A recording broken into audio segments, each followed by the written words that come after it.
Hello everyone, welcome back. So today we are doing some other types of elasticity. Last time we did price elasticity of demand, and we're still looking some elasticities of demand, but this is now what we call cross price elasticity. Cross price elasticity is used or calculated when we're trying to look at the effect of the price of some other good on the demand of this particular good. So for example, how much is the demand of apples changing when price of oranges changes, or what's the effect on the demand for cars when there's an increase or decrease in the price of gasoline. So here we're looking at the effect of a price of a related good on the demand for a particular good. So therefore we call this the cross price elasticity of demand between two different goods. We'll have the same method as before. We'll be using the percentage change in quantity demanded divided by the percentage change in price to calculate our cross price elasticity of demand. However, note here the quantity is for good A and the price is of good B. So we're looking at effect of the change in price of B on the quantity demanded for A. And we are still using the midpoint method. So the midpoint method was, remember, when we're calculating the percentage change as the change in the variable relative to the average value of that variable, not the initial value. So the midpoint method still holds. Whenever you're calculating the cross price elasticity for substitutes, you will always end up getting a positive number. Why positive? For example, if A and B are substitutes for each other, we know they can both satiate the same desire. So when price of B, let's say, goes up, what do you think will happen to demand for A? Remember from chapter 3, whenever price of a substitute goes up, consumers like to consume the relatively cheaper good. In this case, they would like to consume more of A to satiate the same desire that can be fulfilled by both A and B. So demand for A will also go up. So in this case, your positives and negatives will matter. As price of B increases, demand for A will be going up, and therefore for substitutes, your cross price elasticity will always be positive. Another type of related good that we saw in chapter 3 was when goods are complements for each other. Complements, remember, were goods where consumers typically consume both goods together in order to satiate a particular desire. So now the goods are consumed as a bundle. If you consume one, you automatically have to also consume the other, or typically you consume them together. So note what will happen to your cross price elasticity, and I'm already claiming that it will be negative. Think about the why. Why would it be negative? Now, if A and B are complements, as price of B goes up, remember the bundle A and B, which is consumed together, is now more expensive. So we would expect demand for A to decrease. And here you will see a negative relationship between the two. Price of one has a negative effect on the demand for the other. So here the cross price elasticity measure will always be a negative number whenever the goods are complements of each other. In some cases, you might look at cross price elasticity, which is 0. What does that tell you? 0 cross price elasticity of demand is telling you that as price of B is going up or down, it has absolutely no effect on the demand for A. So therefore, it's neither a substitute nor a complement for A, or you can say that the goods are simply not related to each other. Let's look at an example over here. We have the demand for pizza over here on my diagram. And what do you think will happen when the price of burger rises? It depends upon how consumers perceive pizza and burger vis-a-vis each other. If for consumers, burger and pizza are substitutes, then as price of burger goes up, consumers are going to buy more pizza because the relative price of pizza is now lower. So when price of the substitute goes up, demand for pizza is increasing. By how much it increases? That's what is capturing your cross price elasticity of demand. Likewise, if you're looking at the goods as soft drink and pizza, now consumers would typically perceive these two goods as complements of each other. When you're having pizza, you like having some pop. So here you'll see as the price of your complement, or in this case soft drink, goes up, demand for pizza will actually decrease. So you can see this negative shift or the leftward shift in the demand curve for pizza. By how much it shifts, that is being captured by the cross price elasticity of demand for pizza when price of the soft drink, let's say Coke or some other pop drink, goes up. Try to relate these concepts of substitutes and complements that we learned in chapter 3 now to calculating cross price elasticity. By how much does the demand curve shift? That is what we are capturing over here. And don't forget, percentage change in quantity demanded for good A is calculated as change in quantity of A divided by the average quantity of A. So we're still using the midpoint method to calculate each of these percentage changes. Likewise, for percentage change of price for B, we have change in the price of B relative to the average price of good B. Next, we have income elasticity of demand. Income elasticity of demand is simply the ratio of the percentage change in quantity demanded for a particular good relative to the percentage change in income. Similar to what we have been seeing before, but now the reason for this change in demand is coming from consumers' income. And again, remember, we're using the midpoint method.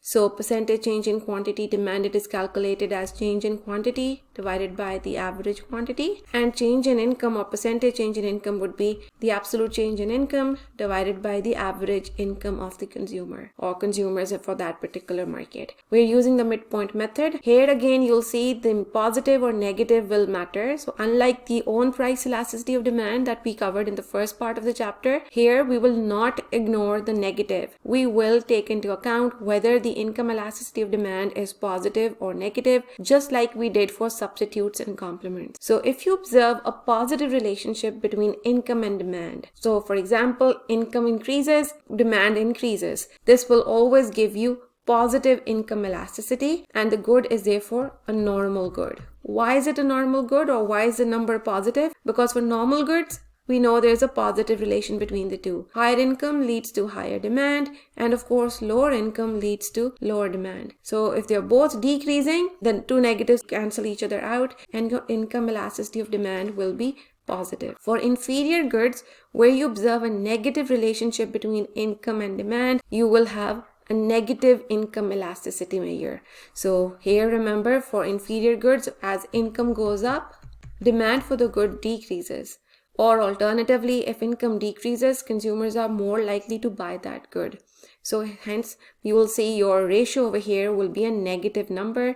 Or alternatively, you can say whenever you have a negative income elasticity of demand, you can conclude it is an inferior good. Let's do a quick example for income elasticity of demand to make sure our concept is clear. So here I have an example for Tanya, who consumes 10 boxes of ramen noodles a year when her yearly income is about $40,000. And as her income falls to $30,000 a year, she's now consuming a lot more, 40 boxes of ramen noodles to be specific. Calculate the income elasticity of demand for this particular consumer using the midpoint method. So I would suggest pause the video over here and solve this on your own before you move ahead and look at my answer. So let's calculate the percentage changes first. Percentage change in quantity demanded and our percentage change in income. Both are going to be calculated using the midpoint method, which is change in the variable divided by the average value of that variable. So change in quantity is of positive 30 divided by the average value. 10 and 40 together are 50, so average value would be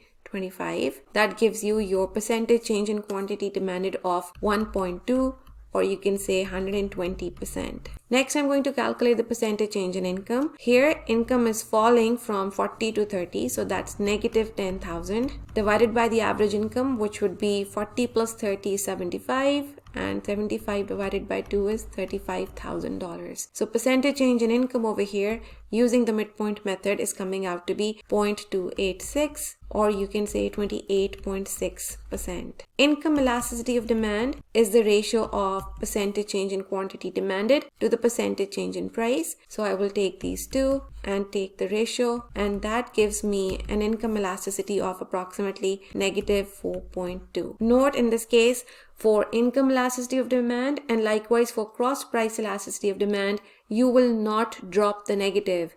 The negative is now important. The negative is telling you that there is an inverse relationship between income and demand for this good, making this good an inferior good. Last part of this chapter looks at the supply elasticity. Just like we calculated the price elasticity of demand, we will now calculate the price elasticity of supply. Price elasticity of supply is capturing the responsiveness of quantity supplied to the price of the good itself. So when price of apples goes up, by how much this quantity supplied changes. So we will take the ratio of the percentage change in quantity supplied to the percentage change in price and calculate our price elasticity of supply. Note, this is capturing the movement along the curve, unlike the cross price elasticity and income elasticity, which is capturing the shift of the demand curve. So when we are calculating own price elasticity of demand or own price elasticity of supply, we are capturing essentially movements along the curve. So our method is the same. We're still going to be using the midpoint method for each of these percentage changes, percentage change in quantity supplied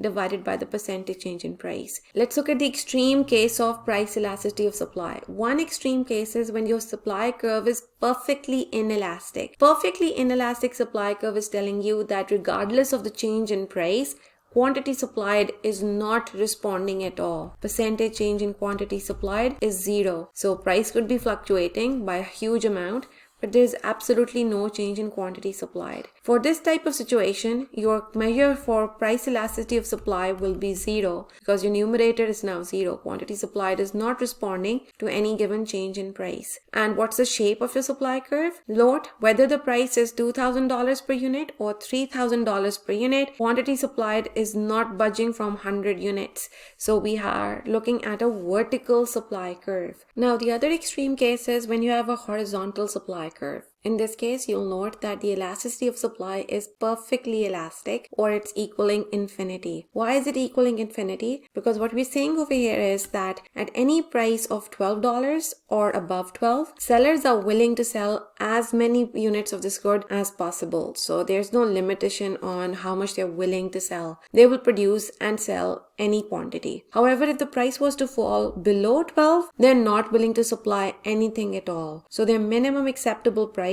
in order for them to produce pizzas is $12. So nothing below 12 and an infinite amount if the price is $12 or above $12. Having looked at these two extreme cases, we can see that the more inelastic the supply curve will be, the more steeper it will be. And the more elastic the supply curve will be, the more flatter it will be. And of course, in the extreme case, it will be perfectly elastic, also perfectly horizontal. The other end of the spectrum, we have the perfectly inelastic or the vertical supply curve. But typically your supply curve would be somewhere in the middle of these two extremes. Now, note that when we're looking at movement along the supply curve, we are saying that price is changing and quantity supplied is responding to that. What do you think is causing these changes in price that we are moving along the supply curve? So here we have the example of demand for wheat and supply for wheat. When we are moving along the supply curve, what causes this price change? Price change along the supply curve is typically because of higher demand or because of lower demand. In my example, I'm assuming demand increases from D1 to D2, and as a result, quantity supplied is now higher. At a price of $3, we're moving along the supply curve now, and quantity supplied is correspondingly higher than before. So whenever we have price changes along the supply curve, the reason would be a shift in the demand curve. And likewise, when you're working with a given demand curve and price is going up or down, it must be because the supply curve must have increased or decreased. Another thing that you need to note over here is that what makes the curve fairly flat or fairly steep. So what is causing this, inelastic or a relatively elastic supply curve to be there? That could depend upon, again, the type of inputs we are working with, the availability of those inputs, and of course time. So if inputs are easily available and they are cheap, here you'll see higher prices will immediately cause a big change in quantity supplied. However, the more scarce the inputs are, the more expensive they are, or the underlying technology is not easily adaptable, or there are restrictions to using that technology, you will see the elasticity of supply would be relatively low. And of course, time. Time changes everything. Your inputs could become available over time. You might have other substitutes that you can use as inputs in that particular production process, and technology can change over time. So elasticity of supply for a particular good can become higher or lower given some period of time. Now that we understand demand and supply elasticity, let's do a quick example to put things a little bit into context. Here we have an example for the farming industry, and I'm saying that some good news for farming can actually turn out to be very bad news for farmers. So what's the situation that we're working with? We're assuming that wheat farmers have a new discovery which is giving them a new wheat hybrid, and this wheat hybrid is a lot more productive than the existing varieties that they're producing. How can this good news for the industry be bad news for the producers in this market? Whenever you're given a situation like this, you should work through it methodically. So the first thing is examine that given the situation, which curve shifts, which part of this market is affected, the demand side or the supply side. Once you have figured that out, next you need to determine the direction of the shift. Is it increasing that curve or is it decreasing that curve? So is the supply or demand increasing or decreasing? And lastly, now use your analysis for the demand supply framework to look at what is the effect on the equilibrium. So are we working now with a higher price, higher quantity, or vice versa? Always go step by step and then look at your final outcome. So in this case, we were working with the market for wheat, and we are going to assume that we are working with a relatively inelastic demand curve. Now, if it is inelastic demand curve, you should be drawing your demand curve relatively steep. I'm not going to say anything specific about the supply curve, so generally upward sloping supply curve would do for us. So we are more concerned about, in this particular scenario, with the assumption pertaining to the demand curve. Now remember, the university agronomists had come up with a new hybrid for wheat, which allows farmers to produce a lot more wheat. So supply is definitely increasing in this case, and the supply curve will shift to the right. It causes a movement along the demand curve. Basic chapter 3 analysis, supply increases, it creates a surplus in the market, and the surplus is pushing the price down. As this price is going down, you will see movement along the demand curve. And this is what we are going to use to capture the effect on revenue for the farmers in this industry. So with higher supply, you can see price has gone down and quantity has increased. So with an inelastic demand curve, what can you predict? Even before I look at the diagram, I know if the demand curve is inelastic, percentage change in price would be the dominant effect. So my theoretical understanding of the concept is telling me that if the price effect is dominant, total revenue has both of these effects on it. Price is going down, quantity is going up, but this effect would be now the dominant effect on total revenue. So I can predict total revenue to fall in this case. Let's see if my diagram is holding true to this analysis. Here I was working with a relatively steep demand curve representing it that it's relatively inelastic. Price has gone down and quantity sold has increased, or quantity bought by the market has increased. Note that your price effect on revenue is significantly bigger than the quantity effect. So if my initial revenue was A and B, now after the lowering of the price and this additional sales made, my new revenue is area A and C. Area B is capturing the negative price effect because of the lower price, and area C is capturing the positive effect on revenue coming from the higher units sold. So this is capturing your quantity effect on revenue, and in this case it is a positive number. Note that the drop in price for all of these 100 units is significantly bigger than the positive effect on my revenue. So we can calculate actually the price effect and the quantity effect separately. In this case, I'm losing $1 on these 100 units sold. So my revenue is decreasing by $100 because of the price effect. And I'm also selling 10 additional units at a price of $2. So my revenue is actually increasing compared to before by $20. Because that's 2 times these 10 additional units. Or you can say this is capturing area B and this is your area C. The price effect is significantly bigger. I'm losing $100 versus the gain of 20. So overall change in revenue is of negative $80.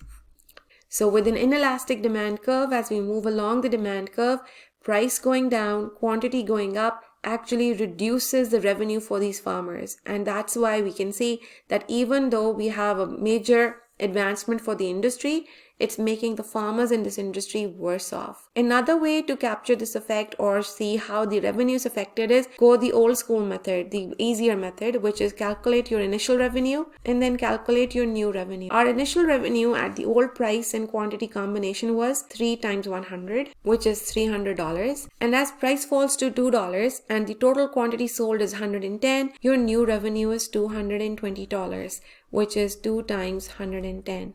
Note again, the answer is exactly the same as my analysis over here, which is a drop in revenue of $80. All I've done is here I've looked at the overall effect on revenue, whereas in this particular scenario, I had split the effect into price effect and then the quantity effect. So depending upon what type of demand curve you're working with, the revenue can go up, revenue can go down, or revenue can remain unchanged. Lastly, I just have a quick list of these formulas that we have used in this chapter. So note, these are all elasticity measures calculated using the midpoint method. What was the midpoint method? The midpoint method was that the percentage change in a variable is calculated as the change in that variable divided by the average value of that variable. So whether you're calculating own price elasticity of demand, cross price elasticity of demand, income elasticity of demand, or the price elasticity of supply, you will always use the midpoint method to calculate any of these percentage changes. So that brings us to the end of this particular chapter. I hope I see you all next week when we'll start a new chapter.